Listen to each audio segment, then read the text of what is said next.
መንግስቲ ዝወገኖም ስራሕቲ ጉዳያት ወጻኢ ኢትዮጵያ ጓኒፍዋ ዝነበረ ኩለ መድያዊ ስራሕቲ ጽዕንቶ ብምጽዋር ህንጸት ዓብዪ ግድብ ህዳሴ ንምዝዛም በቂዓ እያ። ኣብ ዋዕላ መበል ሻድሻይ ዘመን ስራሕ 50 ዓመት ባይቶ ወከልቲ ህዝብን ቤት ምኽሪ ፌደሬሽንን ፕሬዝዳንት ታዬ አጽቀሥላሴ ኣብ ዝሕለፍዎ መልእኽቲ ኣብ ዝሓለፈ በጀት ዓመት ኢሉ እውን ኣብ ርክባት ጉዳያት ወጻኢ ስራሕቲ ጉዳያት ወጻኢ ኣብርሆም ሓበራዊ ልምዓት እቲ ዞባ ዘገናዘበ ምትሕባርን ምትእሳርን ንመጻእ ዓመት ርክብ ጉዳያት ወጻኢ አንፈታት እዮም እውን ኢሎም መንግስቲ ፍትሓውን ዘተኣማምንን በር ባሕሪ ንምርካብ ምስ ሃገራት እቲ ዞባ ብዲፕሎማሲያዊ መገዲ ክሰርሕ እዩ እውን ኢሎም ከ3 አስርተ ዓመታት በኋላ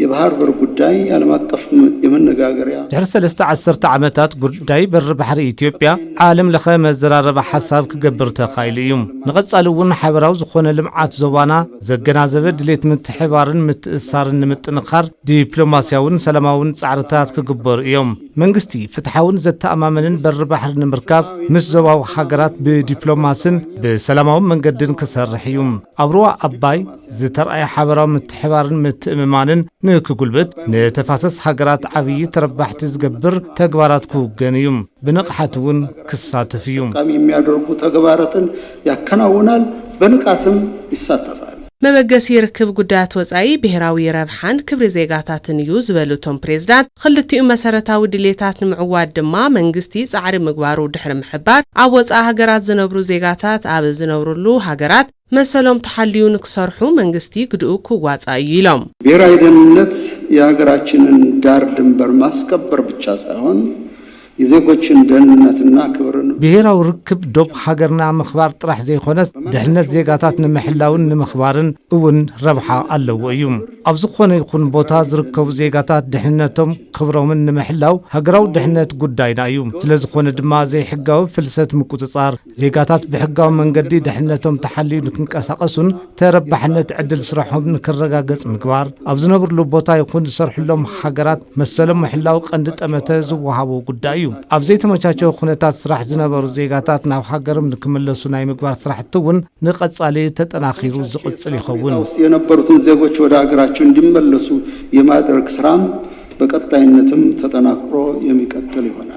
ኢትዮጵያ ምስ ጎረባብት ሃገራት ዘለዋ ርክብ ንምጥንኻር ህንጸት መሰረተ ልምዓትን ሰላም ከባቢ ኣብ ምሕላው ቀዳምነት ዝወሃቦ ጉዳይ እዩ ክብሉ እውን እቶም ፕሬዝዳንት ገሊጾም ቀጠናዊ ትስስርን የሚያጠናክሩ የመሰረተ ልማት ስራዎችም ዞባው ብትእሳር ዘጠናኽሩ ስራሕቲ መሰረተ ልምዓት ተወጊኖም እዮም ንቐጻሊ እውን ምትሕባር ኢኮኖሚ ዘጎልብቱ ዝርግሐ መሰረተ ልምዓት ልውጥ ምትእሳር ንግድን ንክጠናኸሩ ክግበር እዩ ብመዳይዚ መንግስቲ ዝጀመረ ምትሕባራት አጠናኺሩ ክቕጽል እዩ ኣብ ከባቢና ሰላም ንምርጋጽ ዘይምርዳእት ብዲፕሎማሲ መንገዲ ንምፍታሕ ኣሕይሉ ክሰርሕ እዩ በዲፕሎማሲ መንገድ ለመፍታት አበክሮ ይሰራል ኣብ አሰላልፈ ኃይል ዓለም ለኸ ሚዛን ብምሕላው ምትሕባርን ሓበራዊ ተረባሕነት ምስፋንን ናይ መጻእ ዓመት ጠመተ አንፈት እዩ እውን ኢሎም ዓለም አቀፍ የኃይል አሰላለፎች ውስጥ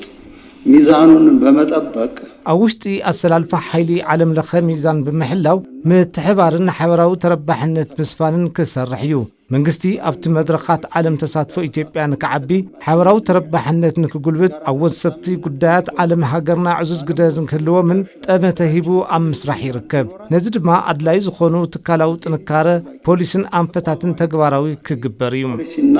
አቅጣጫዎች ተግባራዊ ይደረጋሉ